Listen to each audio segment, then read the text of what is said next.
अहम खबर दें आपको, अदालत का शहबाज गिल का जिस्मानी रिमांड देने से इनकार। पुलिस की जानिब से शहबाज गिल का जिस्मानी रिमांड मांगा गया था, लेकिन अदालत की जानिब से इस्तदा मुस्तरद कर दी गई है। अदालत का शहबाज गिल का जिस्मानी रिमांड देने से इनकार।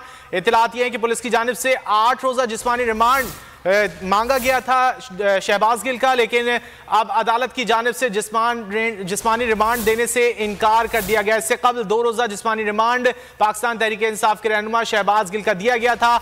आज सुबह उन्हें पिम्स अस्पताल से मुंतकिल किया गया था अदालत, जहां पर समाअत हुई और अदालत की जानिब से फैसला महफूज किया गया था, जिसे आधे घंटे के बाद सुनाया था। ताहम अदालत का फिर 1 घंटे बाद फैसला जो है वो सामने आया है और इस फैसले में यह बात सामने आई है कि जिस्मानी रिमांड देने से इनकार कर दिया गया है। जुडिशल मजिस्ट्रेट ने रिमांड को पीर तक मुअत्तल कर दिया है। अहम खबर आप तक पहुंचा रहे हैं, पाकिस्तान तहरीक इंसाफ के रहनुमा का अदालत का शहबाज गिल का जिस्मानी रिमांड देने से इनकार। जुडिशल मजिस्ट्रेट ने रिमांड को पीर तक मुअत्तल कर दिया है। पुलिस की जानिब से मजीद जिस्मानी रिमांड की इस्तदा की गई थी अदालत से, लेकिन अदालत की जानिब से ये इस्तदा मुस्तरद कर दी गई है।